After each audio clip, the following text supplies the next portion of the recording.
Hey Dato, how are you doing? Pleased to see you, Calvin. Doing just great. Yeah, I'm really excited to have you on our 18th ever Impossible Founder AMA. This time, of course, is with you guys at Humanode, our current launchpad at Impossible Finance. We're really excited as obviously Humanode has a lot of different things inside the quite ambitious kind of package as a project. And so we're excited to delve a little bit deeper in today. You guys are actually the second blockchain that Impossible has ever launched via our launchpad. So you're in some rare company. And I think in general, we've been very interested in the app chain thesis, which of course, a lot of projects within both the Polkadot and the Cosmos side of things have kind of done, I think, quite a bit of work already in terms of growing their ecosystems. And we're excited to see what you guys can do in some of the things that you guys have built. So I think this kind of segues right into some of the first questions that some of our community prepared for us, as well as our team. And so the first question that we had today was just to understand a little bit more of the vision and the goals of Humanode. Of course, I think decentralized identity is something that a lot of people have thought about for various different purposes, but to my knowledge, this is my first time kind of seeing it directly built in as one of the core premises of a chain. And so we'd love to hear a little bit more from you on this point. Yes, so the original idea, really, Calvin, is situated around having equal peers in the network. And, you know, at first we didn't really know how to do this because since 2017 we had the understanding that blockchains out there, where they're built on proof of work or proof of stake, have this inherent plutocratic, systematic problem.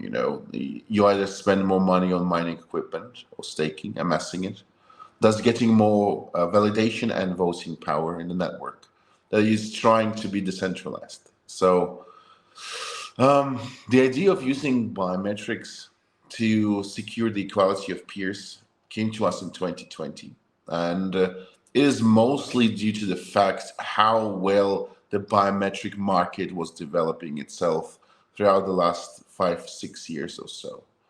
And yeah, I mean, this notion of having private decentralized biometrics at the core of the blockchain not only, of course, gives us the ability to verify each validator as a separate, unique human being, but gives this, direct decentralized identity freedom, I would say, to onboard and log in your users to your dApps.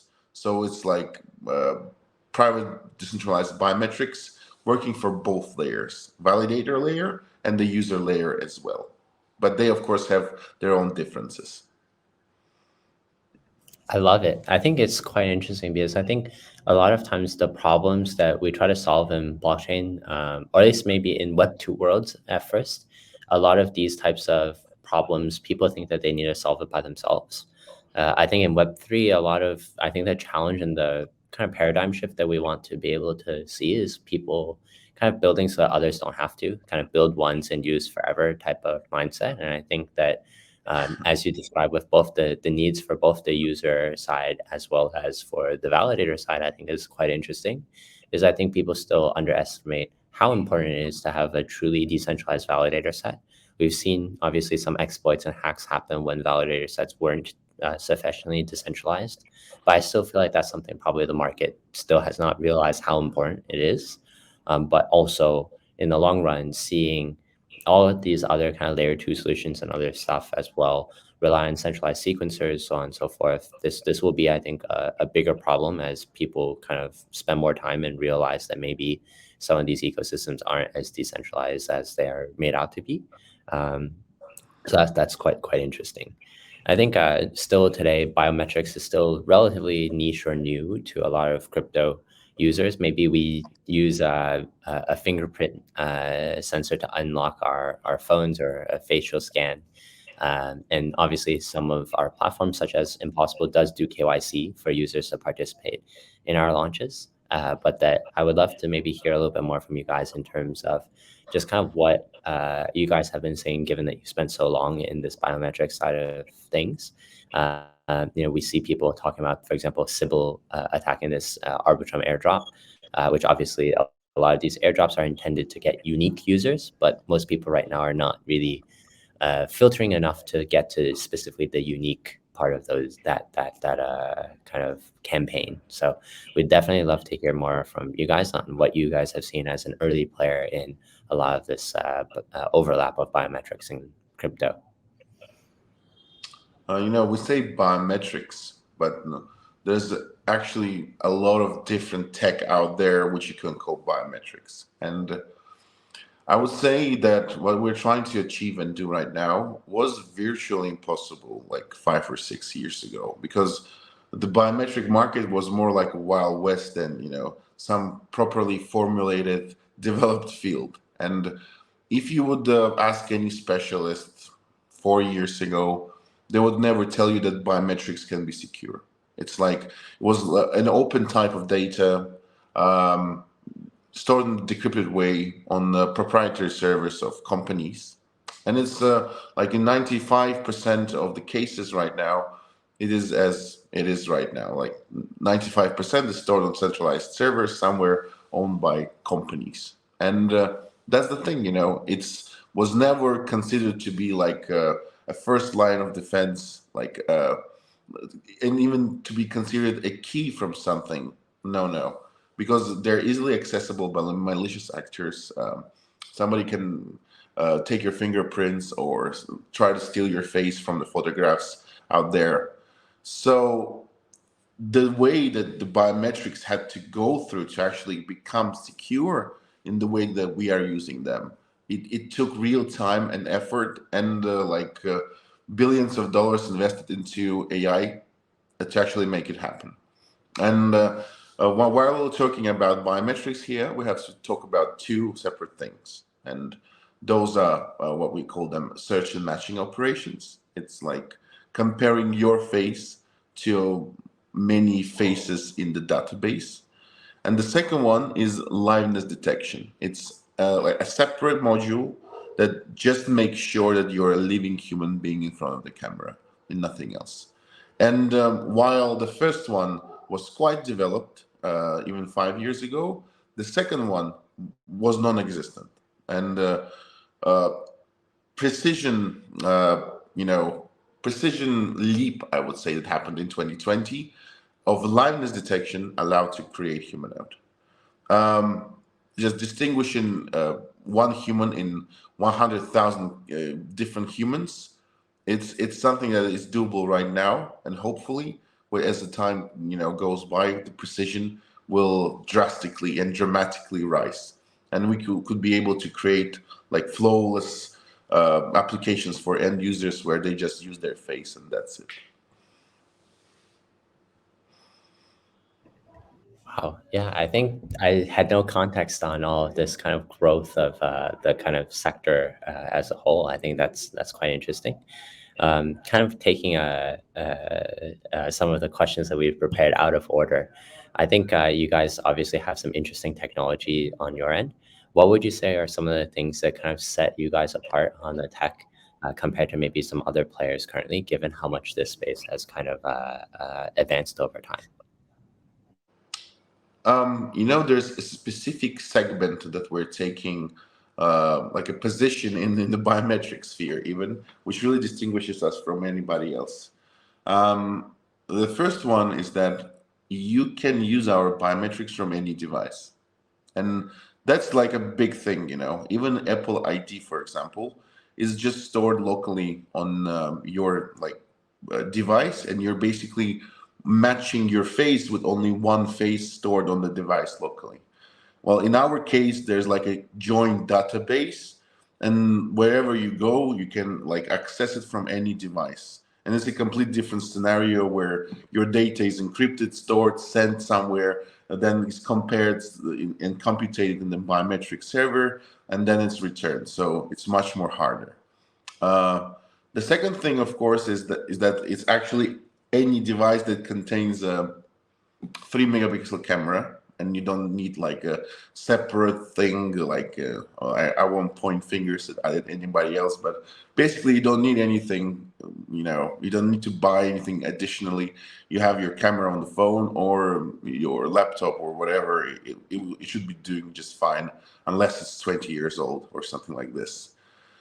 And of course, the third major thing is that we are actually private, uh, because we don't store the data in a decrypted way, and we don't store data on the hard disk. And this is like a very important part. All the biometric data is only stored in the RAM. So if the server goes down, it just gets wiped, and there are no traces, no hard copies that can be like basically recovered to rebuild some kind of biometric data. It's absolutely gone. And of course, because we're taking like all these measures and we're taking this position in the biometric market, it gives us like some technological limitations, but it's actually like the private ethos, I would say, that we're following, and we just make sure that everything is really private for the people that are actually using Humanode. So yeah. Love it.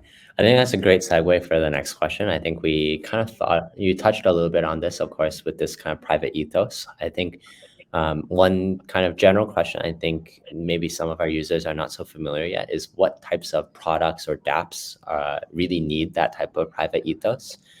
One that I've thought a lot about is, for example, lending, where unfortunately, in the current over collateralized models of lending on most DeFi blockchains, that the blockchain dApps, you'll see exactly what a liquidation point or some sort of loan to value kind of ratio is for users' positions.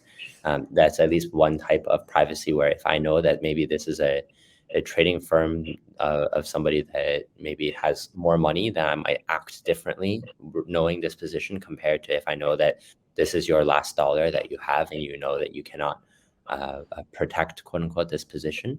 That unfortunately some users in other dApps may be kind of hunted by others just because of the on-chain data that may be revealed.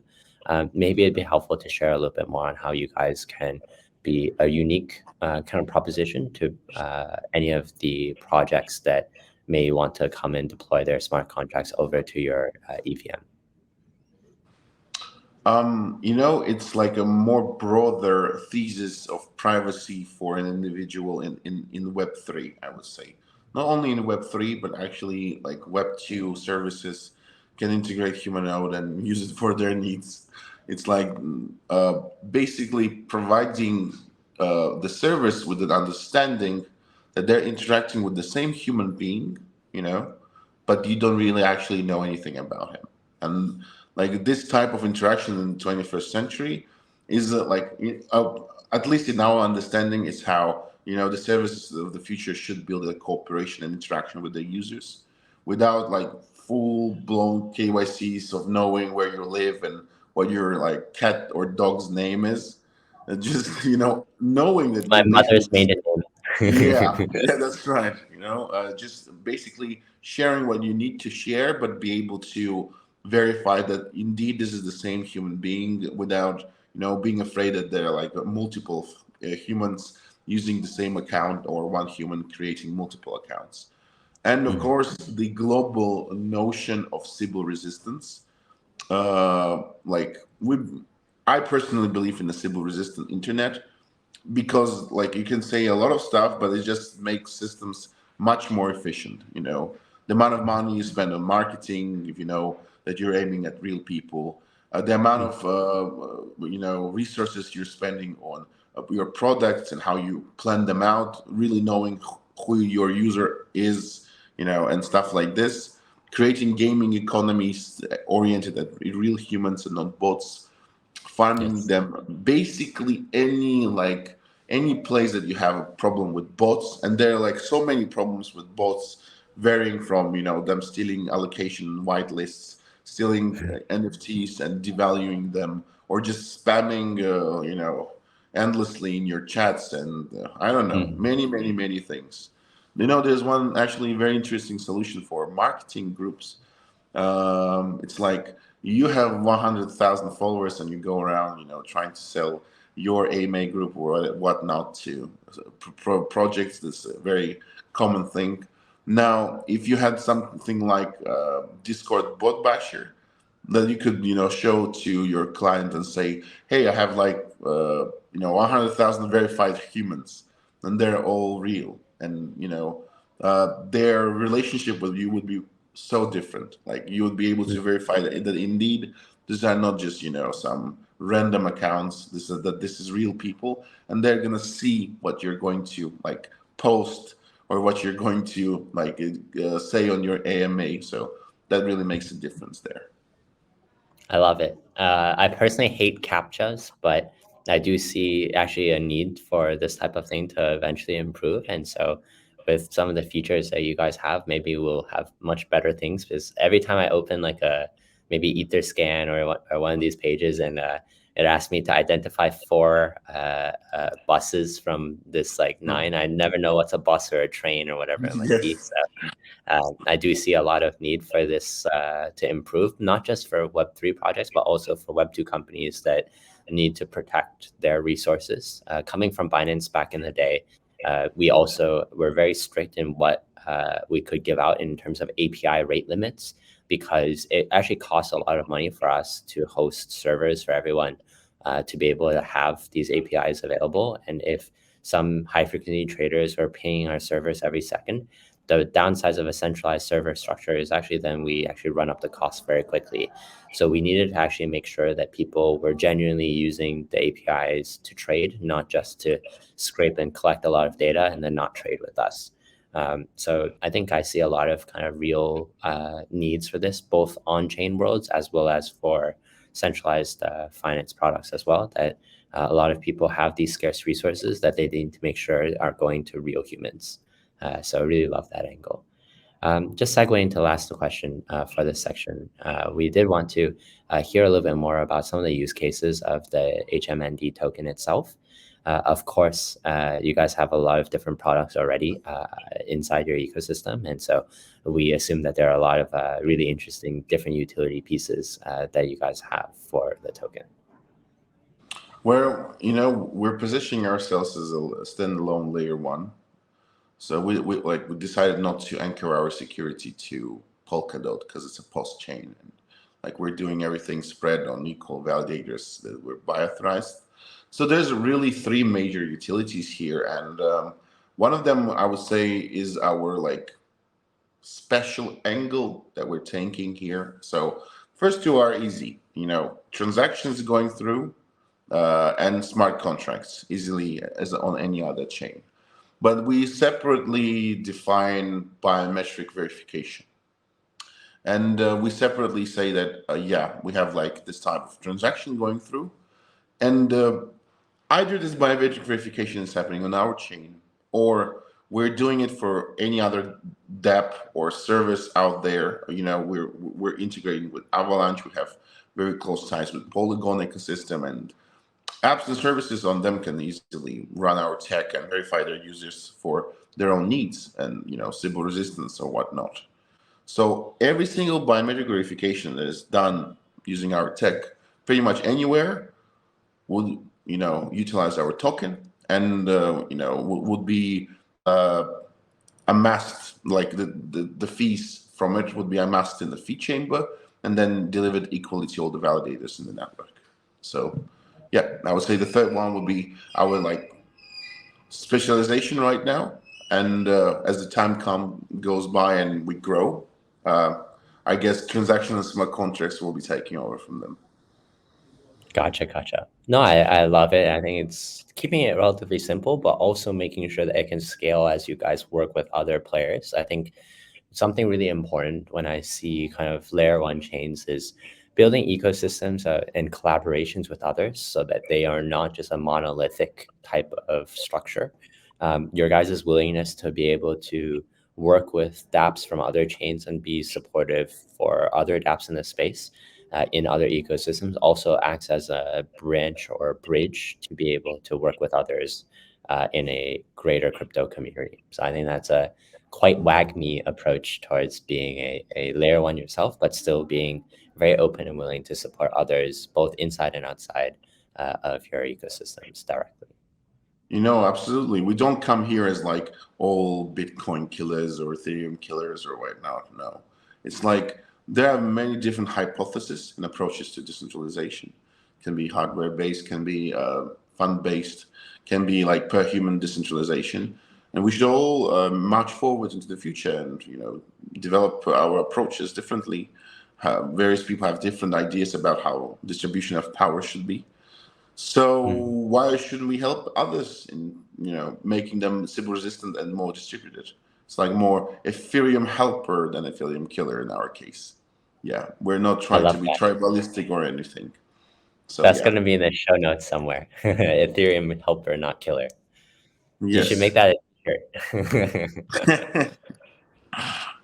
Cool. Well, I think that's all the questions that we had today. For more details on anything Humanode, please feel free to check out their website as well as any of their socials.